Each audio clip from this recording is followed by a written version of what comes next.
if you want to laugh and just deplug from all the crazy bad shit going on in the world, turn on some Righteous Gemstones, which is about this preacher family down in the South that have this compound. But there's a character on there that is my favorite. His name is Baby Billy. And Baby Billy has got an accent a lot like mine. And he comes up with all these crazy ideas, and him and his sister used to sing in the church. And he comes up with the game show called Baby Billy's Bible Bonkers. I could say all that because I could see me coming back in a different life as Baby Billy. And also at the Brown and Bougie, Chuck Rocha sang a few of the songs from the Righteous Gemstones. Mama told me not to, but I did it anyway, misbehaving. Daddy said don't go, but I went anyway, misbehaving. It was a hoot. And they think that I sound a little bit like Baby Billy. Is that fair, Fin? Is that fair? Yeah, Sarah got me onto the show. It's a great show. I don't know if it's the greatest show in the history of the world, but it is. I didn't go to college. Sarah, this is the greatest show for me. No, we were watching that, and Sarah looks at it. She got me into the show, and it is hilarious. But she looked at me, and she's like, "That sounds like somebody we know." And I was like, "Dude, what are you talking about?" It's like, "That sounds like Chuck, Uncle Baby Billy, right? That sounds like Chuck. Like Chuck's Uncle Baby Billy. You sound just like him." I am Baby Billy. Just two little country kids outside misbehaving. Hello, everybody, and welcome back to the Latino Vote podcast. It's an exciting episode today because finally I've gotten rid of Mike Madrid and I have taken the reins. I'm driving this baby, and we are going to make sure that we do not go off into the ditch. And I have found the perfect co-host today to help me do what I'm going to call the Mike Madrid roast, which is my good friend from CBS and family member now, Fin Gómez. Fin, welcome to the podcast. Chuck, I am so ecstatic to be here to fill in the shoes of the big shoes to fill that I have to with this Mike Madrid. Mike Madrid has like some big shoes, man. So I'm really grateful to be here, and I can't wait. I can't wait to start this. Let's go. Here we go. Yes. And so Mike let us know. I think he had some kind of big meeting he had to go to. He let us know a little bit at the last minute, which is fine. When you're as important as Mike Madrid, there's lots of folks that call you and they want you to come over and help them count their money. So I bet he's somewhere right now in a bank vault counting somebody's money because you know Mike Madrid makes that money. So that's probably what he's doing. Now, me and Fin have spent some time together this weekend. We have survived not the Donald Trump 100 days. We'll get to that. But we actually survived something even harder to survive for two old Latinos, which is White House Correspondents Dinner weekend. Because when me and Fin were younger and I had hair and his wasn't so great, we could stay out all night and all day. But now we go to these parties and Fin's like, you coming to the after party with me and Sarah? And I'm like, no, I'm going to bed. Me and Ebony will be asleep by 9:30 like we normally are, but we'll see you at the brunch tomorrow. Fin, how was the White House Correspondents Dinner? I know you went with your amazingly beautiful wife. What was different this year? First of all, who are you calling old, Chuck? You, MFer. Now, it was honestly, this is the dinner this year I thought was great. You know, it focused on the journalism that we see emanating from the White House. It focused on the journalists, you know, and the hard work that the WHCA board has put in over the last year. I'm a former member of the WHCA board, first Latino ever, actually, first still. There hasn't been another one. There should be.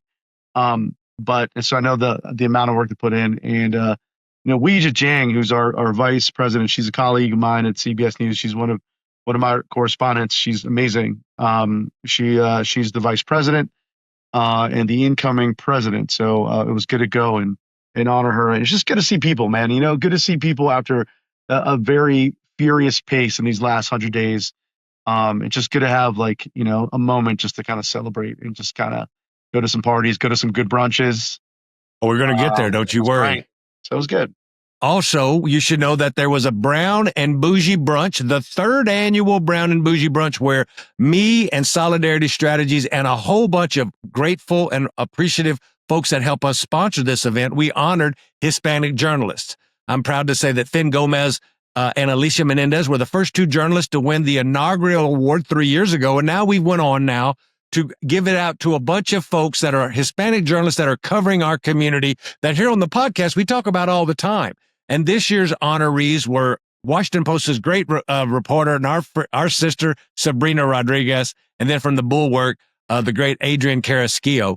And what we've decided, and me and Fin might as well just roll it out here on the podcast because we know who's all listening. Me and Fin have decided that now that we have 6 honorees who have won this, the other 2 are Lori Montenegro and Jim Acosta. We're going to create a group of 6. And every year, I think it will grow to where we have an advisory committee to where they will pick the journalists who are changing the way that reporting is happening in our community. And we're going to make that be a part of the awards. And at our award show, we had the best food of any brunch ever, right, Fin? By far. Not even close, right, brother? So good. It was so tasty. Oh, my God, yes.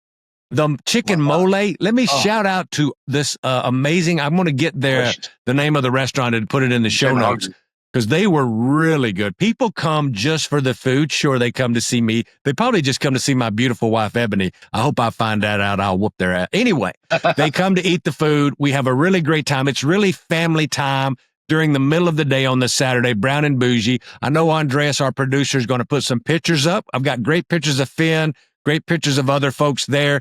But Fin, what did you think about this year's brunch? No, I loved it.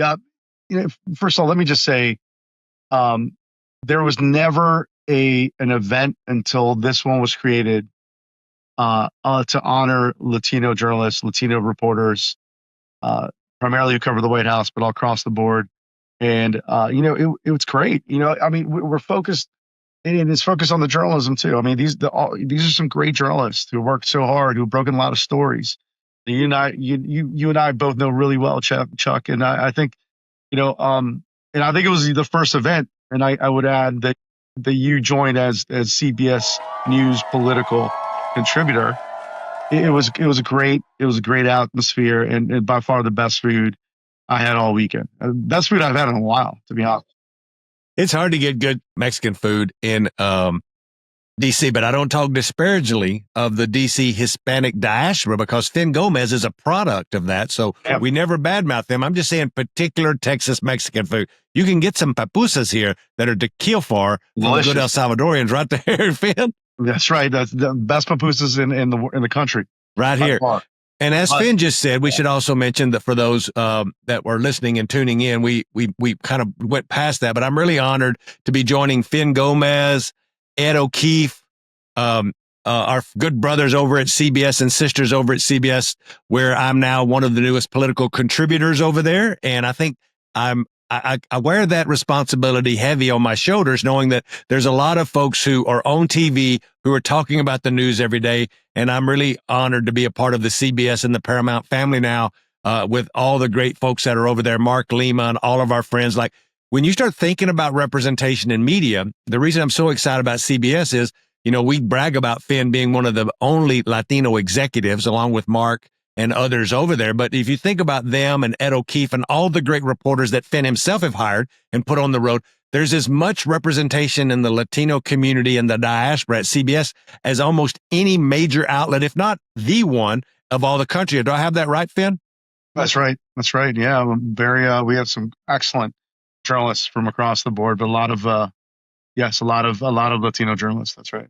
And I'll also say on Friday night, just so y'all know, Voto Latino, our dear sister, Maria Teresa Kumar, and the great folks at Voto Latino, I want to honor Fin also to get his flowers because he received an award along with Alicia Menendez and the president of the White House Correspondents Dinner Association, Eugene over there. And that night was really good. What was that award for, Fin?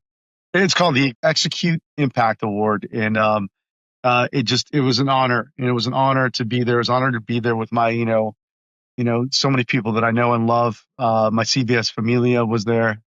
I really thought about, and a big thanks to MT and the VL Foundation. But it was an opportunity to also honor my mother, Rosa Vilma Ayala de Gomez, who was a pioneer in her own right. She came from El Salvador at the age of 18 to Washington, D.C., and ended up not knowing anybody. Her family was dirt poor, but she was really smart, came here for a great education, went to GW here, and then ended up going and working for 2 presidential administrations. It was just, it's like moments like that, and like your brunch, Chuck, where where you really get a chance to shine and put that spotlight on the, on those who came before you, right? I call them the gigantes, the shoulders of the gigantes that we stand on. But it's true, man. There's so many people that blaze the trail for us to even be here, to be on your podcast, to get these opportunities to work in this industry and in different industries, to have that impact. So I really appreciate it, man. I know you were there also, Chuck, and just it was at times emotional, but it was a really positive. And I would be remiss if I didn't mention that they also gave an award to Jose Diaz-Balart, who told a great story there, a great brother of ours. And I think I wrapped this weekend up and the conversation around it by saying that as we talk about Latinos having a bigger impact in politics, a bigger impact in the country, they're now having a bigger impact in journalism all across the board, not just Fin and Adrian and Sabrina. We were just talking with the producers about we're getting Priscilla Alvarez on from CNN, who's done some incredible reporting on the deportation stuff. Like, as we're coming of age, it's so refreshing, and it's still not enough, but it is getting better with having more of us in the newsrooms, more of us on TV and on the radio. So I think that's showing the maturity of how our diaspora, our folks, our gente is coming of age. Let's dive into, before we talk about the Righteous Gemstones. Can I great show. But can I mention just a couple more people? Just like who were at your brunch too, Chuck, is like also like Sylvia Foster Frau. Sylvia's amazing. Pulitzer. She won a Pulitzer, right? She won Pulitzer. One of the few Latinas, like a handful of Latinas that won a Pulitzer as a reporter. And they're coming up. Camila Motori Galvez, who is one of ours. She's the best immigration reporter in the country. Don't tell Priscilla that. But Priscilla is amazing, by the way. There's some really good people that Nydia Cavazos, who's our correspondent out in LA now, but she came up through the CBS politics ranks. She was one of mine. She's great. It was a lot of great people this weekend. A lot of great reporters.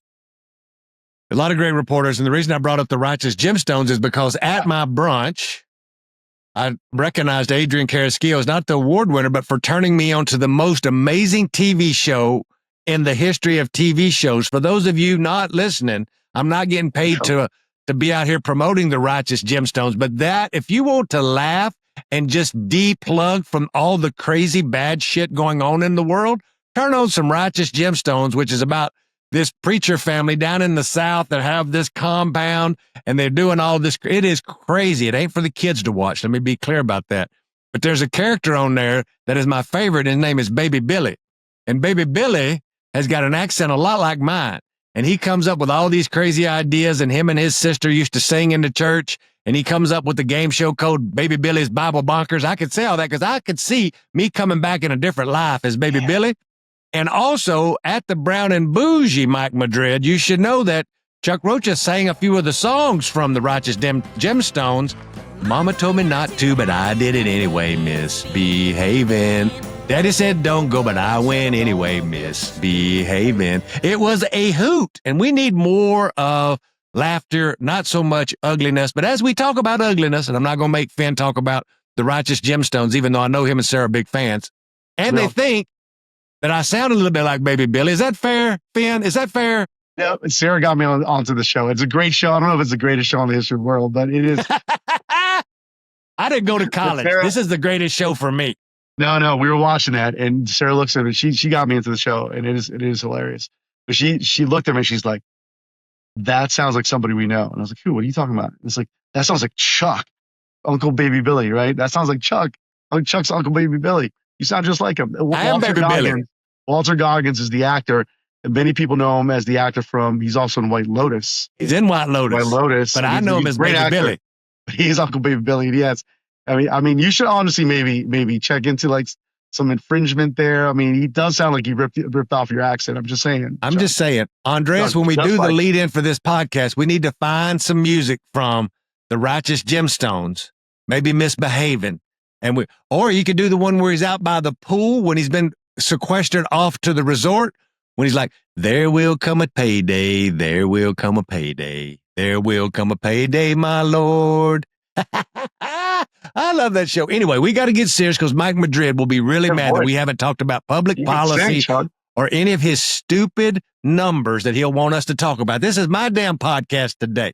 We're going to talk about Baby Billy. We'll talk about necklaces. We're going to talk about all the things. But serious question, my first serious question to my brother, my CBS brother, Fin Gómez, is we have hit the 100-day mark. Yesterday, we're recording this on Wednesday. So yesterday, every media outlet in the world put out, their scorecard on the 100 days. There's all this new polling on 100 days. Well, there's a lot of one thing in common, and that is Donald Trump is not doing good in the polling.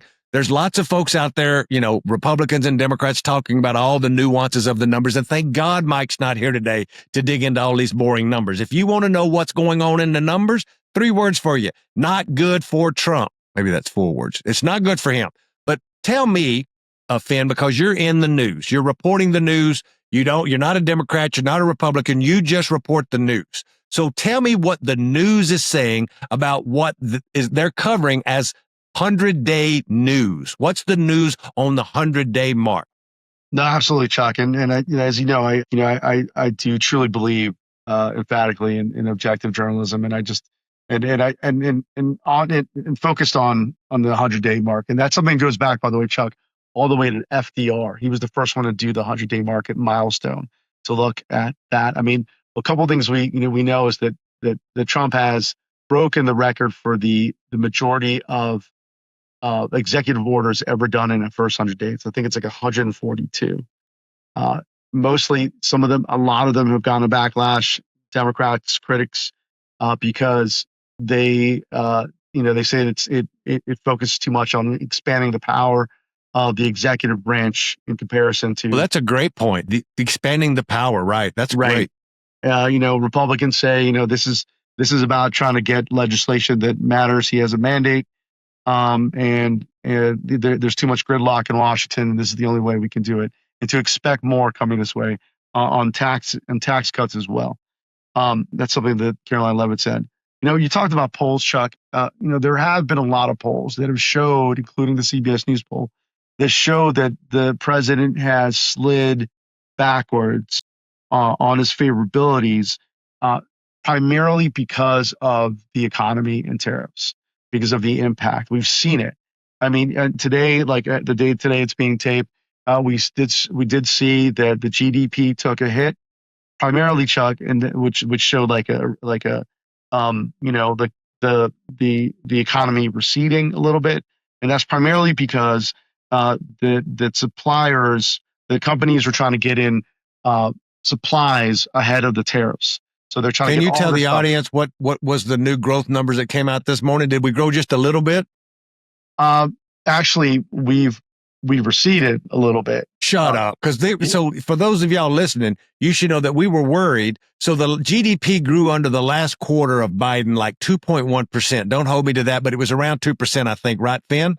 That's right. I mean, and so when the first quarter come out under Trump, people knew it wouldn't be as good as Biden because of what Finn is saying they're reporting in the news, but there was a fear that it would show a regression, and what Finn's reporting is that it actually is showing that. Yeah, I mean, it's the first negative growth that we've seen in the first quarter since 2022. That's big. That's big news. Trump is blaming Biden for this Biden overhang, but it's primarily because of these companies who are trying to get their products into the country before the tariffs hit. And when you do that, when you import like that, it actually counts against the GDP. So it'll be interesting to see what happens in Q2. But so far, like I said, it's the first time that the GDP has receded since 2022. Why does this matter? Why are we talking about the economy? And if you're looking at these poll numbers again, it's because he won on the economy. He won on these economic issues, cost of things, inflation. We know that. I mean, and he said that he was essentially going to make that better for everyone. That's why on day one. Did he say on day one? On day one, yes, and that's why he said a lot of Latino. That's why a lot of Latinos voted for him. You are so right. Latino males, is they voted for him because of the economy, inflation, cost of things, the cost of groceries, the cost of gas, and cost of eggs. Those things they've shifted down a little bit in recent weeks, but it still hits, and it hits pretty hard. So on that poll, a lot of poll numbers overall, if you look at the electorate, they've shown that, like I said, that's shown that slide. However, because of this show, we wanted Nidhi Cavazos, Andy Bryson, and I, 2 reporters at CBS. We wrote a piece earlier this week showcasing an Unidos poll was a bipartisan poll that came out with, as you know, Matt Barretto. We all know Matt. He used to do polling for Harris, and also a former Bush campaign pollster who also does polling for Fox. And what this shows, and this is the oversample of Latinos, is that 60% believe the country's heading in the wrong direction. Only 19% indicated they feel the U.S. economy is, quote, better compared to 2024. So if you look at this, they're also looking at of the top 5 issues, the top 4, Chuck, were all economy based. And again, why did Trump win and do well with so many Latinos in 2024? It was because of the economy. And now on that same issue, it's contracting as well, right? Latinos are now concerned about the direction that the country is in, primarily because of the economy. Immigration also was a top issue. It rounded out the top 5. But the main focus of this poll was the economy. Well, that's really good. And I assume that it was good that you have already started writing articles about this. There's a lot of polling coming out. Mike, if you follow Mike Madrid, you should follow him on Twitter because he will go through what's a good poll, what's not a good poll. Obviously, major pollsters at CBS are good polls, major pollsters at the New York Times and others that are really doing. There's always some kind of polls out there that can say what they want to say, but there's one thing they all have in common, so they can't all be wrong, which is his numbers are sliding. If you want to critique the Democrats, as I have somebody on here who is not a Democrat or Republican, and I'm apt to give Democrats as hard a time as I am, and I think they have missed their opportunity lots of times with Latinos on how badly sometimes they've done their outreach. What are you hearing, Fin, from folks on Capitol Hill, who your reporters are talking to about how that Democrats are going to deal with the sliding of his numbers? Are they planning some big pushback? Are they going to take the James Carville approach and just sit back and do nothing? Are you hearing anything from your reporters? Well, what I hear, and speaking of Democrats too, is that I think there are more who are not taking the Carville approach. There are more who are taking the let's attack now approach. Let's be aggressive. Let's be louder. You have a base, as you know, Chuck, a base that is really, really, just angry, for lack of a word, furious. Initially in the first part of those 100 days, a lot of them were kind of not watching news, taking a pause. But now you're seeing it. You're seeing in like the large rally audiences sizes they're getting at certain events. Like you saw that like with Sanders and AOC. You're seeing it at some of these town halls. To me, it's reminiscent. And I know it's early to say this, but I think it's reminiscent of what we saw in 2010, that Tea Party movement of that cycle, when conservatives kind of like you saw this conservative like backlash and sort of this uprising, if you will. Look, it's early. I don't like to predict a lot, but you're seeing a lot of that same sort of characteristics of that movement that you're seeing in this cycle. And of course, we have a couple big gubernatorial races coming up in the fall. The midterms are not that far away. And I think another indicator that Democrats feel that it's kind of like starting to trend in their favor is there are a lot more people jumping into key Senate races. We saw that in Michigan, but a lot of Democrats like considering running in 2028, even though we're still in April of 2025. Like there's a lot of talk, a lot of chatter, and I think you're seeing a mobilization on the Democratic side. Like Republicans say, hey, we're in a good spot. We have both houses. We have the president. We have the Supreme Court. We can get a lot done, and it could change if we deliver. If we deliver on these tariff deals, if we deliver on the economy. So far that metric hasn't been met yet, Chuck. And I think for a lot of folks, including those in the independents that we saw in our CBS News poll, they've been shifting away from the Trump policies currently. Yeah, I think you're right. I think the independent piece of this is the most important. The Democratic Party has to find their way. And I say this all the time, that it's not a negative, and sometimes it's good. Like you see this going on, like with David Hogg fighting James Carville on the internet. And what's happening right now is a push and pull and a tug of who's going to lead our party. What's going to be our party's message? We know one thing is that we've won a lot of elections not being Donald Trump. We've won a lot of elections saying that he is bad and the American people now agree with us, but when they don't always, he wins by a little bit. Like there's a thing happening in the party where we have to figure out who we are, what our message is to coalesce around something very simple. And I've been saying this for a long time. It should be around families and workers and work, because people have to work every day. Whether you put on a cowboy hat and a pair of work gloves like I've got on, or you put on one of these Armagatti suits like Fin Gómez has on right now. I don't know if I said that word right, but either way, me and Fin's got to go to work, and we have to make a living for our family. Our wives have to work. That's what really brings Americans together. And this is the part Donald Trump got over on Democrats is we stopped talking about work. We stopped talking about the sanctity of work. We stopped talking about the American family. And we talked about all these other things that didn't really matter, that were important. Abortion was important. Other things that Donald Trump was doing and trying to destroy important. But you can do that while at the same time saying what you're for. And I think that's what I'm really going to be looking for as we move forward. I know Leader Jeffries is having a big press conference this morning talking about the new vision for the House. I think that's wonderful. I think what Jeffries is doing is important. You saw him and Cory Booker out on the steps this week. Everybody has to find their role, whether you're AOC and the old man traveling around the country, Bernie Sanders, to rally people taking to the mics. Democrats have to get out, let your voice be heard, and do just two things: listen to me and listen to me again. Talk about why we should disqualify Republicans and why they are not fit to be in charge, and then talk about what we're going to do to make people's lives better. That's how you win elections. That's how you go out and you put some knowledge on folks and empower them to be active again, because people are really angry. And the CBS poll, the CNN poll, the New York Times poll all said the same thing: is independents are moving away from a radical agenda that they don't like. Does that mean Republicans are done? No, Republicans can come back. Republicans could easily right this ship, and if they do, it's going to make it harder for us as Democrats, because all we're doing right now is hanging our hat, literally our hat, on Donald Trump screwing up. So I think that's what I'm keeping my eye on as we move into this, Fin. Are those some of the things that you're keeping your own eye on as we move into the next couple of weeks? Well, let me ask you this, Chuck. Can I ask you a question? Sure. Mike Madrid never asked me a question because he likes to talk too much. I do think, there's a difference between what we hear here in Washington, what we hear in New York, and what is happening out in in the rest of the country, right? Because if to me, when I spoke to Latino voters in the aftermath of the November election, blue collar workers especially, middle class workers, people who get dirt under their fingernails, who might belong to a union, who might be manufacturing, whatever. People out in farms, maybe. Like when I talk to them, when I talk to my own family in Arizona, for example, or my family in Maryland, there were some who voted for Trump, right? And there were some in Arizona, it's probably like half.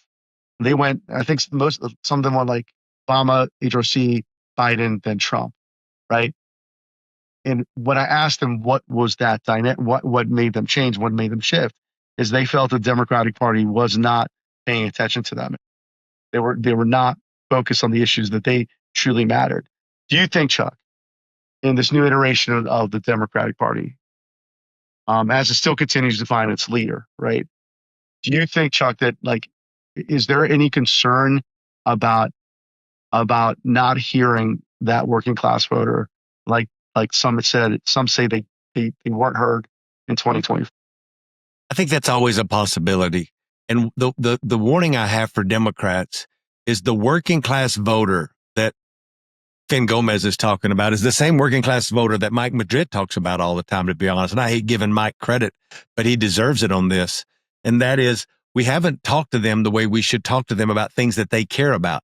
It doesn't mean that they are MAGA to the core. Some of them are, but that's nothing different. I remind everybody here that 25% of the Latino vote has always been kind of MAGA in some level. They love Republicans, no matter who that Republican was. There was a lot of them that were Cubans from Florida, but there's been a solid core, solid red group of Latino voters that were about 25%. The difference is now is that percentage has grown, to Fin's point, from like 25 to 35. And then you have a middle of that electorate who's been shifting slowly over. And to Fin's point, most of those are working class Latino men.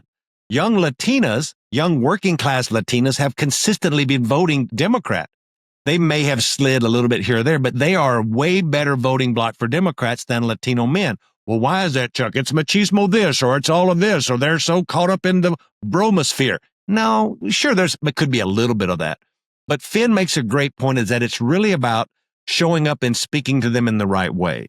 And part of that has to do with there's not a lot of folks who are running campaigns or involved in campaigns that come from that group of people that are from that diaspora. So you have a lot of, and I mean this with capital letters, well-intentioned white folks, well-intentioned consultants who are trying to figure out what that working class voter really cares about. And they run a poll and they do focus groups and they'll run an algorithm and put it over a modeled universe. All the things that I just said will make your head explode, but it has nothing to do with the simplistic fact that working class men feel this anxiety of providing for their family, the anxiety of things going up, affordability, while Democrats have spent a lot of time talking about Social Security and Medicare, and they should. It works with older voters, but a 30-year-old working class dude trying to figure out how to take care of the bills this week with his wife and a couple of small kids, that's who you have to show up and talk to. And that group of people showed up and voted partly for Donald Trump just because he was talking about a rigged system, about putting America first and returning jobs back to America to have a more feverish economy.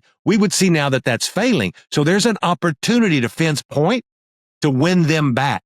There's an opportunity to make the case of why they were not wrong to vote for Donald Trump, but why the trust in him is misled, and to come back. Democrats, this is the last thing I'll say, and it's really important, to express that we have been wrong and that we've been wrong chasing every little rabbit down every little rabbit hole, and we are going to recenter, listen to me, Democrats, we're going to recenter our party back on the values that built the Democratic Party, the values of working middle-class people. That's where we got to live, and we live right there. It's just like that movie Hitch when he was dancing, and he was like, I'm not going to do a bunch of fancy dancing. I'm going to dance right here. I ain't going to get way out here, and I ain't going to get way out here. I'm going to stay right here and dance, not like Will Smith. We got to be right here talking about working families. What do you think, Ben? Did you watch the movie Hitch? A long time ago. I kind of can't remember it. Come on, man. You are old. You know it. Old, man. Wait, yeah. Something interesting you said.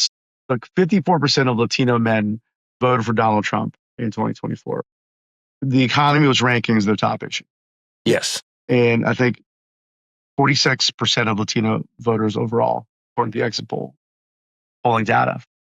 Mike Madrid, he is now echoing exit polls. So all of you at home, they'll be fact-checking everybody. It's just nationwide exit polls, which gives you an idea. Are Latino voters, Chuck Rocha, are Latino voters, let's get even more specific, are Latino male voters a swing vote? Are they they're the swingiest of swing votes, because you're seeing it right now in the CBS polling that they're moving back at least to the middle. They may not be diehard Democrats again, but they're moving away from the policies that Donald Trump has done. And I see that in three parts. And tell me what you think your polling said about this, Finn, which is, one is your point about the economic argument, affordability, economics. That's where they really live and breathe.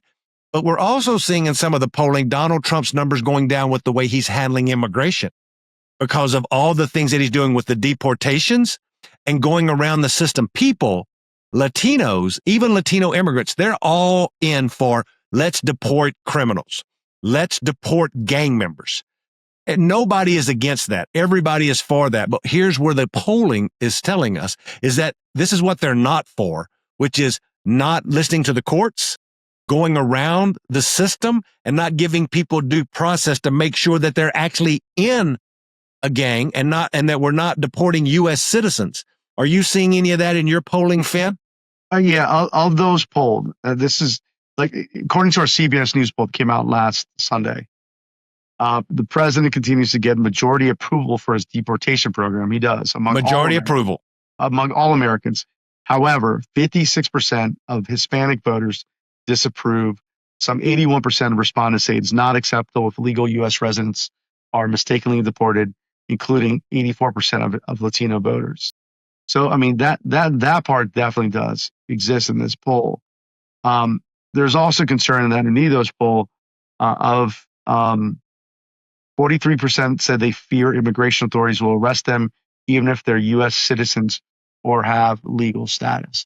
So that to me, I mean, could become politically dangerous down the line for 2025, for 2026. It could, if that sort of mentality exists among the Latino electorate. I think, listen to me, Democrats, what Finn is saying is really important. And the way you say this in your messaging is you say, yes, if you come here and you're a gang member and you're breaking the laws, there is a process to make sure, in fact, that these are both facts. And if they are facts, you're going to be sent back to the country you came from. And listen, Democrats, there's nothing wrong with this. And we're going to hire more judges to expedite this process so that you're not just hanging out in this country for years waiting on a sentencing to be deported. And the other thing that's never talked about is Joe Biden was doing this and following the law and was deporting hundreds of people every month. Remember when we called Obama the deporter in chief, Janet Murguia?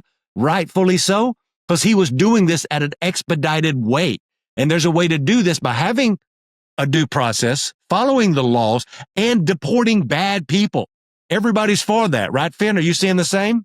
Yeah, I mean, and I will say that again, of the 5 top issues that who need those poll, immigration was number 5. Right. So say that again, Finn. Where was immigration in the poll? Number 5 out of the top 4. Out of 5 issues, it was number 5. So there was 4 things with Latino voters in a national survey recently with a Democrat and Republican polling firm that said that immigration is the 5th most important thing to a Latino voter. Right. But the top 4, all economy. There was also in the policies floated during the first 100 days, the Latinos showed support for requiring proof of citizenship to vote in federal elections, which is interesting, and renewing the 2017 tax cuts that lower the tax rates, as you know, Chuck, to for those making less than $200,000. So you're saying that this same poll said that Latinos were all for having to show an ID to vote, and they were all for getting tax cuts. Yeah, according to this poll from Unidos, which is interesting. Like again, you can't always, as we know, and I'm not going to say the M word because everybody says it. I'm going to stop. Latinos aren't cookie cutters. You can't do cookie cutter version of Latino. We're not all the same. Not all the same. And some of us wear cowboy hats, and some of us wear Yamagami suits. It ends with if. But like the truth of the matter is, like, it's different. It's regional. It is. But there are certain issues. But again, there are certain issues that they align. And right now that we're seeing in this poll and in our poll, it's on the economy and some of the most hardline measures of Trump's immigration policy. Like you're seeing that. Unity in this data. And Mike Madrid's talked about that of these Latinos coming home to roost, which are folks that feel like they've been duped a little bit because, to Finn's point about the early polling, everybody knows that Donald Trump got elected because folks felt anxiety and they didn't think the Democrats, and this is coming from the Democrat, could do anything to help them. They were old and they were weak. That's what they thought. When you ask what they thought of Democrats, a lot of that had to do with Joe Biden and Kamala Harris.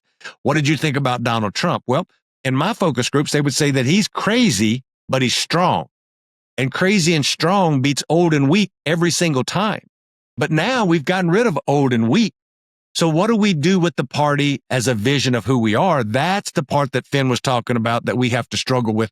What is our vision? And keep in mind, one vision is not got to be one vision. You can talk about workers and that can be a vision. You can talk about families and that's a vision, whether you are AOC in New York or Vicente Gonzalez in Brownsville, both Latino, both in Hispanic majority districts, but very different ideological.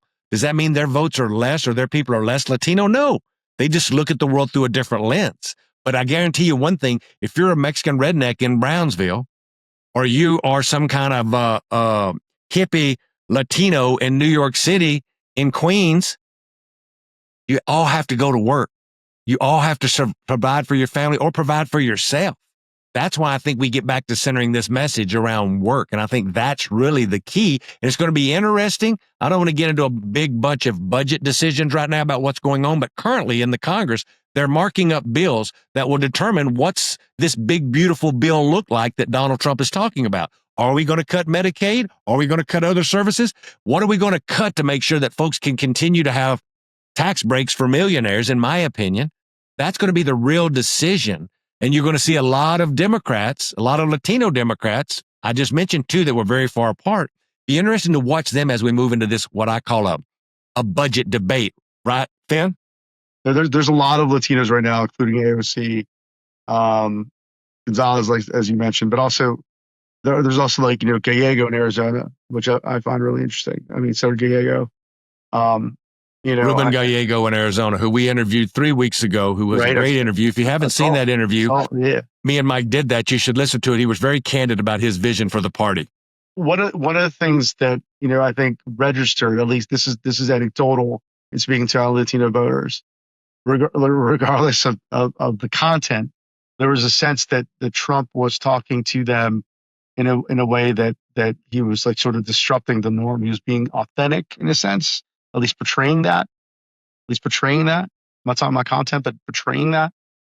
And I think Gallego does that. I think you see that there's a certain aspect when he comes off as very authentic. You can talk. He's like he's talking to the voters, like in a way like that. I don't think you don't see like this like polished Washingtonese. It's very just Arizonan, right? He talks to the voters where they are, and I think that's a unique trait to have, especially now. If you can cut through like the polished phrasing or being risk adverse, is something that we've heard, in the with the Harris campaign. I think if you're authentic with voters, like that's interesting. That's registering or when they are, I think it's something to watch. Well, I think that's a good thing to end on when we talk about what's going to be happening, what's been happening in D.C., what we're looking for this week. Again, I want to thank Fin for being on. And also, Fin, I did some research about this CBS thing now that I am part of the CBS family.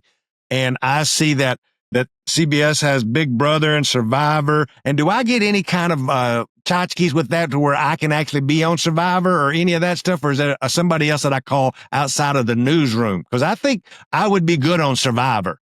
Right now, I can get you a CBS hat.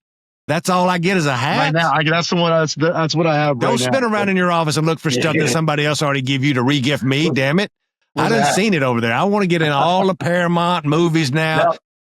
All the things. Yeah, I think you get a Paramount Plus, something like Paramount Plus hat. This is what I'm moving Paramount up. Plus. Like I think you get Paramount Plus. Now look, there's a lot of things that me and Fin have in common. And I can see you on Survivor. Survivor. I do good on Survivor. Baby Billy does Survivor. That seems like that would be good to market. You know what I'm saying? I want to thank everybody for tuning this week. I want to thank Fin Gómez. I also want to thank Fin's amazing wife, Sarah, who's a dear friend with me and Ebony. Me and Fin have one thing in common.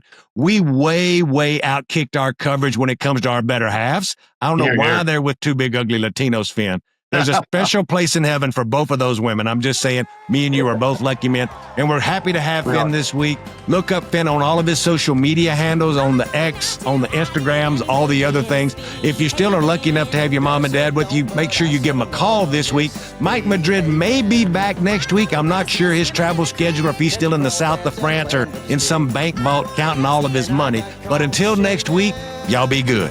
Just two little country kids